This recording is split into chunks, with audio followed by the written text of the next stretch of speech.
വർക്കില്ലാത്ത ദിവസമായതുകൊണ്ട് എഴുന്നേറ്റപ്പോൾ ലേറ്റായി. അപ്പോൾ വിചാരിച്ചു ലഞ്ചും ബ്രേക്ക്ഫാസ്റ്റും കൂടെ കൂടിയിട്ടൊരു ബ്രഞ്ചായിട്ട് പുറത്തുനിന്ന് കഴിക്കാമെന്ന്. എന്നാൽ പിന്നെ വെജിറ്റേറിയൻ ആകട്ടെ എന്ന് വിചാരിച്ച് മൈസൂർ രാമൻ ഇഡ്ഡലിയിൽ പോയി. ഇവിടുത്തെ പൊടി ബട്ടർ ഇഡ്ഡലിയാണ് കേട്ടോ എനിക്ക് ഏറ്റവും ഇഷ്ടമുള്ളത്. വായിലിട്ട് അലിഞ്ഞു പോകുന്നു എന്നൊക്കെ പറഞ്ഞിട്ടില്ലേ, ശരിക്കും അതുപോലെ തന്നെ. കഴിക്കാത്തവരാരെങ്കിലും ഉണ്ടെങ്കിൽ ഒന്ന് കഴിച്ചു നോക്കണേ.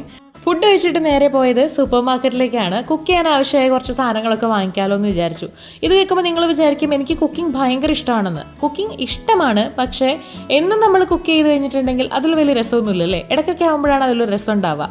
എന്തായാലും ഫിഷ് വാങ്ങിയിട്ടുണ്ടായിരുന്നു, ഫിഷ് കറി ആക്കാമെന്ന് തന്നെ വിചാരിച്ചു. ചില ആളുകൾ പറയണേ കേട്ടോ കുക്കിംഗ് വളരെ എളുപ്പമല്ലേ, 10 മിനിറ്റിൽ റെഡിയാക്കാൻ വളരെ സിമ്പിളാന്നൊക്കെ. എന്നാൽ എനിക്ക് അങ്ങനെ തോന്നിയിട്ടില്ല. കുക്കിങ്ങിനൊക്കെ ആണെങ്കിൽ നല്ല സമയവും ക്ഷമയും അതുപോലെ തന്നെ നല്ല എഫേർട്ടും ഒക്കെ വേണ്ടി വരും കേട്ടോ. അതുകൊണ്ട് തന്നെ ഞാൻ എൻ്റെ ഈ മീൻകറിയുടെ കാര്യത്തിൽ വളരെ എളുപ്പത്തിൽ തയ്യാറാക്കാമെന്നൊന്നും പറയില്ല. നല്ല സമയവും പേഷ്യൻസും ഒക്കെ ഇതിനും വേണം കേട്ടോ. റെസിപ്പി വേണമെങ്കിൽ ഞാൻ പെട്ടെന്ന് പറഞ്ഞുതരാം.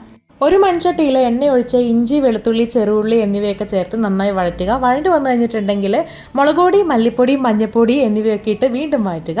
എന്നിട്ടൊരു തക്കാളി കൂടെ ചേർത്ത് നന്നായി വഴറ്റിയ ശേഷം അത് ചൂടാറി കഴിയുമ്പോൾ എല്ലാം കൂടെ മിക്സിയിലിട്ട് അരച്ച് അരപ്പുണ്ടാക്കുക. ഈ അരപ്പ് അതേ മൺചട്ടിയിൽ എണ്ണ ഒഴിച്ച് കടുകൊക്കെ പൊട്ടിച്ചതിന് ശേഷം ഒഴിച്ചു കൊടുക്കുക. എന്നിട്ട് കുറച്ച് വെള്ളവും കറിവേപ്പിലയും ഉപ്പും ഒക്കെ ചേർത്തിട്ട് തിളപ്പിക്കുക. തിളച്ചു വന്നതിലേക്ക് മീനിട്ട് കൊടുത്ത് ഒരു 10 മിനിറ്റ് ഹൈ ഫ്ലെയിമിലും 5 മിനിറ്റ് ലോ ഫ്ലെയിമിൽ തുറന്നു വെച്ചിട്ട് നന്നായിട്ടൊന്ന് തിളപ്പിച്ചെടുക്കുക. അപ്പോഴേക്കും നമ്മുടെ മീൻകറി റെഡി ആയിട്ടുണ്ടാവും. എന്തായാലും പറഞ്ഞ സ്പീഡിലൊന്നും മീൻകറി റെഡിയാക്കാൻ പറ്റില്ല. ഞാൻ ആദ്യം പറഞ്ഞ പോലെ പേഷ്യൻസും സമയമൊക്കെ ഇതിനും വേണം. അപ്പോൾ ഇഷ്ടമായെങ്കിൽ നിങ്ങൾക്ക് ട്രൈ ചെയ്യാം.